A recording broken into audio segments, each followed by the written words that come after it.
ሰላም ጤና ይስጥልን የተወደዳችሁና የተከበራችሁ የገበያ ሚዲያ ቤተሰቦቻችን የሰኔ 7 ቀን 2017 ዓ.ም ዕለታዊውን የምዕራፍ 2 የምሽት የቢዝነስ ዜና ዘገባችንን ይዘንላችሁ ቀርበናል። ከቢዝነስ ዜና ዘገባችን ጋር አብራችሁን እንድትቆዩ በአክብሮት እንጋብዛችኋለን። የምዕራፍ 2 የቢዝነስ ዜና ዘገባዎቻችንን አርዕስቶችን በማስቀደም ጀምራለን። በህንፃው ላይ የተነሳው እሳት በቁጥጥር ስር መዋሉ ተገልጿል። የምናጋራችሁ ይሆናል። አላግባብ የተመዘበረ ሀብትን በሚመለከት ኮሚሽኑ ያወጣው መረጃ አለ፣ የምትሰሙት ይሆናል። በክልሉ 115 ህጻናት ማረሚያ ቤቶች ውስጥ መቆየት ካለባቸው ጊዜ በላይ ለረጅም ዓመታት እንደሚገኙ ተሰምቷል። በዝርዝር ይዘነዋል። የቤት ግንባታን በሚመለከት ከተማ አስተዳደሩ ያወጣውን መረጃ የምናቀርበላችሁ ይሆናል። የተወደዳችሁና የተከበራችሁ የገበያ ሚዲያ ቤተሰቦቻችን የምሽቱን የቢዝነስ ዜና ዘገባዎቻችንን እንድትከታተሉ እንጋብዛችኋለን። በዝርዝር ወደምንመለከታቸው እናልፋለን። በኃይል መቆራረጥ ምክንያት ስራዎችን ለማከናወን ተቸግረዋል? ለጀነሬተርና ለነዳጅ ምን ያህል ገንዘብ እያወጡ ነው? የግሪን ሰንቴክ የፀሐይ ኃይልን በእጁ ያድርጉ። ከግሪን ሰንቴክ ጋር የኃይል መቆራረጥ ፈጽሞ አይታሰብም። የኃይል አቅርቦቱ ሰፊ በመሆኑ በመብራት መቆራረጥ ምክንያት አንዳች ስራው አይስተጓጎልም። የፀሐይ መፍትሄዎች እኛ ጋር ናቸው። በከፍተኛ ጥራት የተሰሩ የሊቲየም ባትሪዎች ከኢንቨርተር ጋር እንዲሁም በብዙ የፓኔል አቅም አማራጮች ለሆቴል፣ ለባንክ፣ ለጤና ተቋም፣ ለቢሮ ወይም ለቤት ምን ያህል ኃይል እንደሚያስፈልጎ እኛ እንነግሮታለን። ዋጋው ተመጣጣኝ ከመሆኑ በተጨማሪ ከዳሽን ባንክ ጋር የዱቤ ያለ አገልግሎት በአነስተኛ ወለድ አማራጭና በሸሪያው ሕግ መሰረት ያለ ወለድ መጀመራችንን ስንገልጽ በታላቅ ደስታ ነው። አንድ ጊዜ ተግብሩ፣ ዓመታትን ቆጥቡ። ይህ ፀሐይ ብቻ አይደለም፣ የሚቀጥል ኃይል ጭምር እንጂ። የግሪን ሰንቴክ ኃይልን በእጁ ያስገቡ። አድራሻችን 22 ማዞሪያ ኳሊቲ ህንፃ አንደኛ ፎቅ ቢሮ ቁጥር 103። ለበለጠ መረጃ በ0989 41 42 19 አሊያም በ0989 41 42 09 ላይ ይደውሉ። ግሪን ሰንቴክ ኃይል በእርሶ እጅ ውስጥ ነው። የማክሮ ኢኮኖሚ ማሻሻያው ከእንስሳት ምርት የሚገኘውን የውጭ ምንዛሪ እንዲጨምር አስችሏል ተባለ። በ2017 በጀት ዓመት 10 ወራት ከ100 ሚሊዮን ዶላር በላይ ገቢ መገኘቱንና የማክሮ ኢኮኖሚ ማሻሻያው ከእንስሳት ምርት የሚገኘውን የውጭ ምንዛሪ እንዲጨምር ማድረጉን የኢትዮጵያ እንስሳት ልማት ኢንስቲትዩት አስታውቋል። የኢንስቲትዩቱ ዋና ዳይሬክተር ዶክተር አስራት ጤራ እንደተናገሩት በ2017 በጀት ዓመት ከስጋ፣ ከእርድ ተረፈ ምርት፣ ከማር ሰምና ሰም ውጤቶች ከወተትና ወተት ተዋጽኦች 122 ሚሊዮን የአሜሪካን ዶላር ገቢ ለማግኘት ታቅዶ ሲሰራ መቆየቱን ገልጸዋል። በበጀት ዓመቱ 10 ወራት ውስጥ 100.23 ሚሊዮን የአሜሪካን ዶላር ገቢ መገኘቱን ገልጸው ገቢው ከባለፈው ዓመት ተመሳሳይ ወቅት ጋር ሲነጻጸር የ28 በመቶ ብልጫ እንዳለው ጠቅሰዋል። እንደ ዶክተር አስራት ገለጻ 98 በመቶ የሚሆነው ገቢ የተገኘው ከበግ፣ ፍየል፣ ዳልጋ ከብቶችና የግመል ስጋ ሲሆን ቀሪው ገቢ ከማር፣ ከግመል ወተትና ከዶሮ ምርቶች እንደሆነም ተናግረዋል። ከዘርፉ የሚገኘውን ገቢ ለማሳደግ የተዘረጉ አሰራሮች ከማክሮ ኢኮኖሚ ማሻሻያው ጋር ተዳምሮ በመስኩ የሚገኘው የውጭ ምንዛሪ ግኝት እንዲጨምር ማስቻሉንም ጠቅሰው ለአብነትም ባለፈው በጀት ዓመት 10 ወራት የተገኘው ገቢ 63.2 ሚሊዮን የአሜሪካን ዶላር እንደነበርና የ2017 በጀት ዓመት 10 ወራት ገቢ ወደ 100.23 ሚሊዮን የአሜሪካን ዶላር ከፍ ማለቱ ማሳያ መሆኑን ገልጸዋል። በህገ ወጥ መንገድ ወደ ውጭ የወጡ የነበሩ የእርድ እንስሳቶች ወደ ህጋዊ ኤክስፖርት ቄራዎች መምጣት መጀመራቸውና በጥቁር ገበያውና በባንኮች መካከል ያለው የውጭ ምንዛሪ ተመን መቀራረብ መሃል ለውጤቱ መገኘት በምክንያትነት ተጠቅሷል። የተባበሩት አረብ ኤምሬቶች፣ ሳውዲ አረቢያ፣ ኳታር የኢትዮጵያን የእንስሳት ምርቶች በስፋት የሚገዙ መሆናቸውም ተመላክቷል። በተጨማሪም ለቄራዎች የእርድ እንስሳትን በብዛት ለማቅረብ ነጋዴዎችና ህብረት ስራ ማህበራትን የማስተሳሰር ስራው ተጠናክሮ መቀጠሉንና የእርድ እንስሳት አቅርቦትን ለማሳደግ ኤክስፖርት ቄራዎችና አርብቶ አደሮች ውል ፈርመው በጋራ የሚሰሩበት የኮንትራት እርባታ አሰራር መዘርጋቱም ተነግሯል። በሙከራ ደረጃም 120 የደቡብ ኦሞ አርብቶ አደሮች ወደ ኮንትራት እርባታ አሰራር እንዲገቡ መደረጉን ገልጸው ከደቡብ ኦሞ የሚገኘውን ተሞክሮ በመቀመር ወደ ሌሎች አካባቢዎች የማስፋት ስራ እንደሚከናወን ተመላክቷል። የተሻሻለ ዝርያና ጤናው የተጠበቀ የእንስሳት እርባታ ስርዓት በመዘርጋት ከዘርፉ የሚገኘው ጥቅም እንዲያድግ እየተሰራ መሆኑም ተገልጿል። ማዕከላት ከወጪ ንግድ የሚገኘውን ገቢ ለማሳደግ የጎላ አስተዋጽኦ እንደሚያበረክቱ ተገለጸ። በግብርና ሚኒስቴር በአደጋ ስጋት ቅነሳና አካታች ኢኮኖሚ እሴት ማሻሻያ ፕሮጀክት ድጋፍ በኦሮሚያ ክልል በሞያሌና ጉምቢ ቦርደዴ ወረዳዎች የሚገነቡት የቁም እንስሳት ማቆያ ማዕከላት ግንባታ ዙሪያ ለባለድርሻ አካላት የግንዛቤ ማስጨበጫ መድረክ የተካሄደ ሲሆን ማዕከላት ከወጪ ንግድ የሚገኘውን ገቢ ለማሳደግ ጉልህ ሚና እንዳላቸው ተገልጿል። በግብርና ሚኒስቴር የእንስሳት አሳ ልማት ዘርፍ አማካሪ ግርማ ሙሉጌታ በኦሮሚያ ክልል በሞያሌና ጉምቢ ቦርደዴ ወረዳዎች የእንስሳት ኳረንቲኖችን ለመገንባት ዝግጅት እየተደረገ እንዳለ ገልጸዋል። ማዕከላቱ መገንባታቸው ደረጃቸውንና ጥራታቸውን የጠበቁ እንስሳት ወደ ውጭ ለመላክ እንደሚያስችል እንዲሁም በሕገ ወጥ መንገድ ወደ ጎረቤት ሀገራት የሚወጡ እንስሳትን ለመከላከል ብሎም በአካባቢው ያሉ አርብቶ አደሮች ከዘርፉ እንዲጠቀሙ የሚያስችልና የስራ ዕድል የሚፈጥር መሆኑ ተገልጿል። የኢትዮጵያ ግብርና ባለስልጣን ምክትል ዋና ዳይሬክተር ዶክተር ሐሚድ ጀማል በበኩላቸው የቁም እንስሳት ተቀባይ ሀገራት ከሚያስቀምጧቸው መስፈርቶች ውስጥ አንዱ ደረጃውን የጠበቀ የእንስሳት ኳረንቲን እንደሆነ አንስተው የሚገነቡት ማዕከላትም ወደ ውጭ የሚላኩ እንስሳት ጥራታቸውንና ጤንነታቸው የተጠበቀ እንዲሆን የሚያስችሉ እንደሆነ አስገንዝበዋል። በቁም እንስሳት ማዕከላቱ ግንባታ ዙሪያ የውይይት መነሻ ሰነድ ቀርቦ ሰፊ ውይይት መደረጉም ተገልጿል። ህጻናት በማረሚያ ቤቶች ውስጥ መቆየት ከሚገባቸው ጊዜ በላይ እየቆዩ መሆኑ ተገለጸ።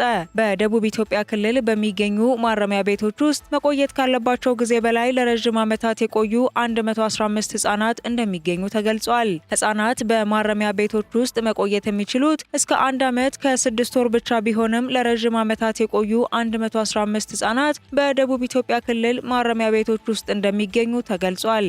በክልሉ በሚገኙ 8 ማረሚያ ቤቶች ውስጥ 59 ወንድና 56 ሴት በድምሩ 115 ህጻናት ከወላጆቻቸው ጋር በማረሚያ ቤት እንደሚገኙ የደቡብ ኢትዮጵያ ክልል ማረሚያ ቤት ፖሊስ ኮሚሽን ኮሚሽነር አለማየሁ ማሞ ተናግረዋል። ህጻናት በማረሚያ ቤቶች ውስጥ በተቻለ መጠን በእንክብካቤ እንዲያድጉና ከውጭው ማህበረሰብ ጋር በትምህርት ቤቶች እንዲገናኙ እየተደረገ ቢሆንም አሁንም ሙሉ ነው ለማለት እንደማይቻል ኮሚሽነር አለማየሁ አስረድተዋል። ኮሚሽነሩ ህጻናቱ ማረሚያ ቤት ውስጥ ከወላጆቻቸው ጋር ለሚቆዩበት የተቀመጠ የጊዜ ገደብ ያለም ያሉ ሲሆን ሆኖም እድሜያቸው ከፍ ሲል ለአሳዳጊዎችና ለተቋማት ለመስጠት ወላጆች ፈቃደኛ እንዳልሆኑም ገልጸዋል። ይህም ህጻናቱ ለረጅም ጊዜ ማረሚያ ቤት ውስጥ እንዲቆዩ እያደረገ እንደሆነም ተናግረዋል። ኮሚሽኑ ይህንን ቢሉም የማረሚያ ቤቶች ማቋቋሚያ አዋጅ አንቀጽ 28 ህጻናት ከቤተሰቦቻቸው ጋር መቆየት የሚችሉት ለ1 ዓመት ከ6 ወር ብቻ እንደሆነ ይደነግጋል። በክልሉ በሚገኙት ማረሚያ ቤቶች እዛው ተወልደውና በተለያየ የዕድሜ ክልል ገብተው እየኖሩ የሚገኙ እስከ 14 ዓመት ድረስ የሆናቸው 115 ህጻናት እንደሚገኙ ተገልጿል። ይህን መሰሉ ጉዳይ በሌሎች ክልሎች በሚገኙ ማረሚያ ቤቶችም የሚስተዋል ሲሆን ህጻናቱ በማረሚያ ቤት ለረጅም ጊዜ ሲቆዩ የሚደርስባቸውን ጫና ለመቀነስና የስነ ልቦና ጉዳት እንዳያጋጥማቸው ለማድረግ ህጉ ምን ይላል በማለት አሃዱ ሬዲዮ የህግ ባለሙያና የኢትዮጵያ ሰራተኛ መብቶች ተሟጋች የተሰኘው ሀገር በቀል ድርጅት ዋና ዳይሬክተር አቶ ካሊድ ጌትዬን የጠየቀ ሲሆን በ2020 በወጣ መረጃ መሰረት በኢትዮጵያ በክልልም በከተማም ያሉት ሁሉም ማረሚያ ቤቶች ከደረጃ በታች መሆናቸውን አፍሪካን ቻይልድ ፖሊሲ በጥናቱ አሳይቷል ሲሉ ዳይሬክተሩ ገልጸዋል። ለህፃናት ታስበው የሚገነቡ ማረሚያ ቤቶች ባለመሆናቸው ህፃናቱ ችግር ላይ እንደሆኑ የሚያሳይ እንደሆነና ህፃናት ማረሚያ ቤት መቆየት ያለባቸው ከ2 ዓመት በታች ያሉት ቢሆኑም ከዚያ እድሜ በላይ ያሉትም ማረሚያ ቤቶች ውስጥ ይገኛሉ በማለት ተናግረዋል። ከበጀት አንጻርም ለህፃናት ተብሎ ለብቻው የሚያዝ በጀት ባለመኖሩ ህፃናቱ ለምግብ እጥረት እንዲጋለጡ ሊያደርግ ይችላልም ተብሏል። ከ396 ሚሊዮን ብር በላይ የተመዘበረ ሀብት መመለሱ ተገለጸ። በ2017 በጀት ዓመት ከ396 ሚሊዮን ብር በላይ የተመዘበረ የመንግስትና የህዝብ ሀብት መመለሱን የደቡብ ኢትዮጵያ ክልል የስነ ምግባርና ጸረ ሙስና ኮሚሽን አስታውቋል። የኮሚሽኑ ኮሚሽነር አቶ ሶፎንያስ ደስታ እንደገለጹት በበጀት ዓመቱ 52 የሙስና ጥቆማዎች መቅረባቸውንና በእነዚህ ጥቆማዎች መሰረት 14 ሚሊዮን 184 ሺህ ብር በቅድመ መከላከል እንዲሁም 382 ሚሊዮን 600 ብር የተመዘበረ ሀብት መመለሱን ተናግረዋል። በተጨማሪም ከሐሰተኛ የመሬት ይዞታ ማረጋገጫ ጋር ተያይዞ በከተሞችና በገጠር አካባቢዎች በርካታ ተግባራት መከናወናቸውን ተናግረው በዚህም ኮሚሽኑ በ2017 በጀት ዓመት ከ17000 ካሬ ሜትር በላይ የከተማ መሬት፣ 30 ሄክታር የገጠር እርሻ መሬት ወደ መንግስት መመለሱን አስታውቀዋል። ችግሩ እንዳይባባስ ጥቆማዎች ከፍተኛ አስተዋጽኦ እንዳላቸው ገልጸው የጸረ ሙስና ትግሉ ውጤታማ እንዲሆን ህብረተሰቡ የድርሻውን እንዲወጣም ጠይቀዋል።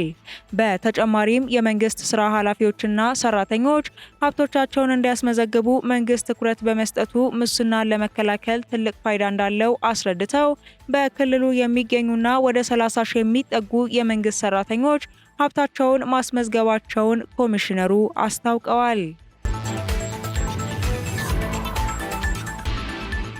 2500 ቤቶችን በ90 ቀናት መልሶ ለመገንባት መታቀዱ ተገለጸ።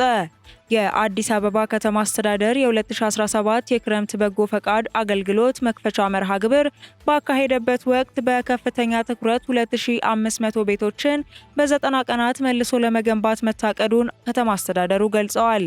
የአዲስ አበባ ከተማ አስተዳደር ከንቲባ ወይዘሮ አዳነች አቤቤ በንፋስ ስልክ ላፍቶ ክፍለ ከተማ ወረዳ 11 የቤት ማደስ ስራን ያስጀመሩ ሲሆን ባለፉት የለውጥ ዓመታት በከተማዋ የተለያዩ የህብረተሰብ ክፍሎችንና ባለሀብቶችን በማስተባበር የበጎ ስራ ተግባራት ተጠናክረው መቀጠላቸውን ተናግረዋል። በ2017 የክረምት በጎ ፈቃድ አገልግሎትም 18 ሰው ተኮር የበጎ ፈቃድ ተግባራትን ለማከናወን መታቀዱን አብራርተው በመርሃ ግብሩም ከተማዋን ምቹና ለኑሮ ተስማሚ ማድረግ የሚያስችሉ የበጎ ፈቃድ አገልግሎቶች እንደሚከናወኑ ከንቲባው አስታውቀዋል። በተጨማሪም ለአቅመ ደካማ ነዋሪዎች በድግግሞሽ ማዕድ ማጋራት፣ ወላጅ የሌላቸው ህጻናት አሳዳጊና ተንከባካቢ ቤተሰቦች የሚያገኙበት በሚሊዮኖች የሚቆጠሩ ችግኞችን በመትከል ከተማችንን አረንጓዴ የምናለብስበት ነው ሲሉም ተደምጠዋል። በዚህም በክረምት በጎ ፈቃድ አገልግሎት በከፍተኛ ትኩረት 2500 ቤቶችን በ90 ቀናት መልሶ ለመገንባት መታቀዱ የተገለጸ ሲሆን የክረምት ወቅት ለበጎ ፈቃድ ተግባራት ምቹና ተስማሚ ወቅት በመሆኑ የአስተዳደሩ የህብረተሰብ ተሳትፎና በጎ ፈቃድ ማስተባበሪያ ኮሚሽን ኮሚሽነር ይመር ከበደ ተናግረዋል። ለዚህም ከተማ አስተዳደሩ ልዩ ትኩረት በመስጠት እየሰራበት እንደሚገኝ የተጠቆመ ሲሆን ለስራው የሚያግዙ ቋሚ በጎ ፈቃደኞችን በማሰልጠን ከዛሬ ጀምሮ ወደ ስራ መግባታቸውን ገልጸዋል።